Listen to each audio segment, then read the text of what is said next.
Each Christmas Eve, a story is told. It's told in cathedrals and living rooms by grandparents and by children, by people of every race and nation around the world.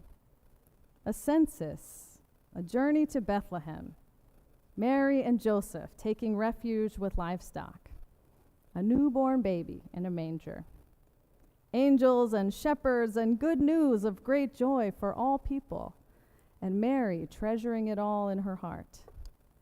The greatest story ever told.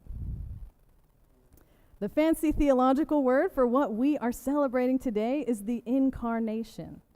God being born among us, taking on the physical form not just of a person, but of a baby.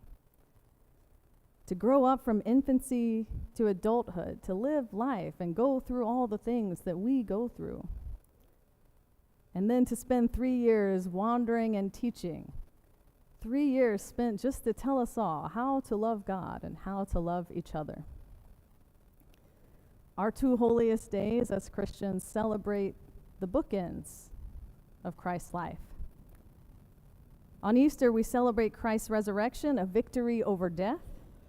On Christmas, on this night, we celebrate Jesus' birth, remembering that he is Emmanuel, God with us, a victory of life.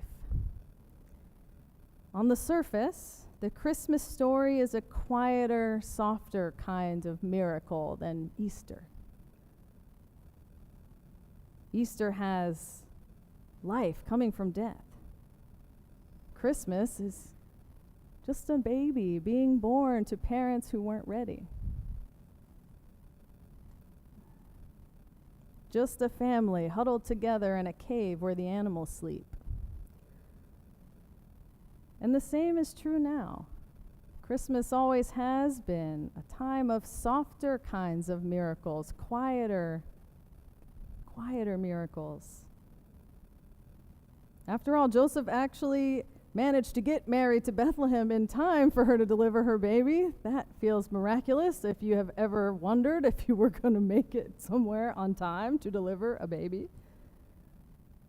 Some kind person, maybe an innkeeper, took pity on them and made room when there was no room so that they could be clean and warm as much as possible for her to have this baby. Shepherds who were considered to be among the lowliest of professions became the first people outside of Jesus' own family to hear the good news. Back then, shepherds are people you might, in your weaker moments, pretend not to see on the street. You might cross around the other side to go around them. But they were the ones who got to witness the angels and hear the good news of great joy to all people. Miracles, but quieter, softer miracles. Before I came to St. Anthony's, I was a hospital chaplain. And when I was a hospital chaplain, people often asked me to pray for miracles, to pray that an illness would fade or an injury would heal, or maybe once in a while even that death would give someone back. Sometimes this kind of request would make my medical colleagues very nervous. They try really hard not to give people false hope. And when families talk about miracles, doctors and nurses sometimes get nervous that they don't understand how grim something may be. After all, sometimes the medical people will call me in to help folks accept what's really happened and to reconcile themselves to a reality that might not be the one they hoped for. Realities like how sometimes a person is already gone, even if a machine is helping them to breathe.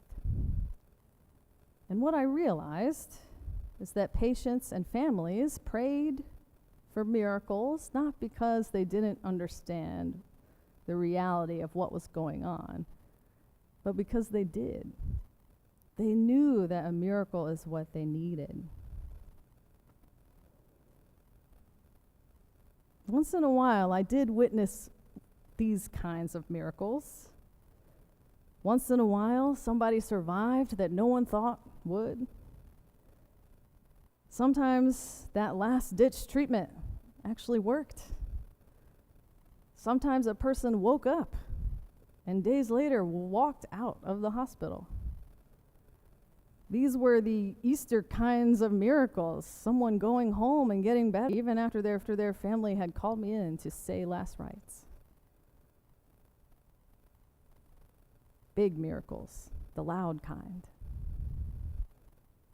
But more often than not, hospital miracles are more the Christmas kind. They are quieter and softer. One time, a group of siblings decided it was time to say goodbye to their brother. They gathered around his bed, spoke to him, prayed over him, and then the nurses took him off a ventilator. And when he was taking his last breath, his siblings were all around him, holding his hand, sharing memories about their childhood together, laughing. And that's when he took his last breath. And that's a kind of miracle too, a quieter kind, a softer kind of miracle. Another time, I went to visit an elderly woman who had such advanced dementia that she didn't really speak much anymore. Her doctor and I arrived at the door at the same time, and he told me, "I'm sort of surprised to see you here. I'm not sure who would have called you. You know, this woman doesn't talk anymore." And I said, "Well, I got a consult, so, I'll sit with her for a little bit. I'll spend a little time with her." And he kind of rolled his eyes a little bit and was like, "All right, sure, it's your time." And so I sat down next to this woman's bed, pulled a chair up. I said, "Hi, my name's Hilary, and I'm one of the chaplains." And without missing a beat, she looked me right in the eye and started singing. "Amazing Grace." She sang it much better than I did, let me tell you. She went through all the first verse, every single word, not missing a beat, while her doctor and I just stood there, mouths hanging open and tears rolling down our faces. That's a kind of miracle too. A quieter kind, right? She still had her illness. It didn't suddenly go away. But the three of us all connected. And that doctor got to see, this woman is still here. She's still with you. So don't stop noticing her. The thing about Christmas miracles is they don't have to be flashy or loud or reality-defying or wild. Yeah, God walking among us is a miracle, but yet what is more natural than a baby being born? Than two people wondering if they have what it takes to bring it up in the world? What's more normal than humans looking up into the sky and seeing something amazing and trying to understand it? What's more ordinary than a nameless person, maybe an innkeeper, doing something kind for someone they didn't know because they could? These are the kinds of miracles that God does all the time, whether we notice them or not. The kinds of miracles that God calls us to participate in. Miracles like finding or creating a community that has space for you, when you might have wondered if there was room.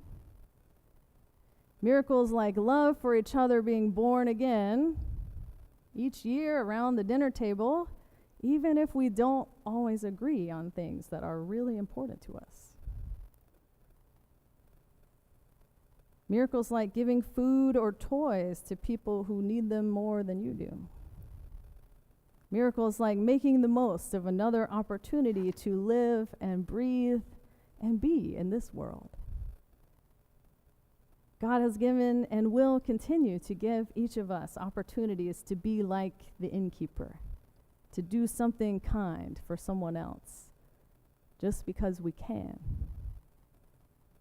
It may not feel like enough or much at all to us, but to someone else, it could be a miracle. So don't be afraid of what God may be calling you to do.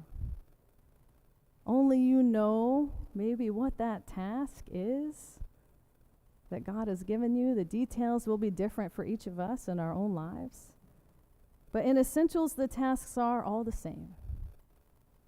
Be like the innkeeper. Be like Jesus. Be like the star. Shine brightly to guide the way for others, to give hope, to show love. Be a light in the darkness, guiding others to God. Each year we hear these words. The people who have walked in darkness have seen a great light. Emmanuel, God with us. So follow the light. Be the light. And share it with others by noticing or maybe even creating some smaller, softer, quieter kinds of miracles. And when you do, each time, Christ is born again into this world. Amen.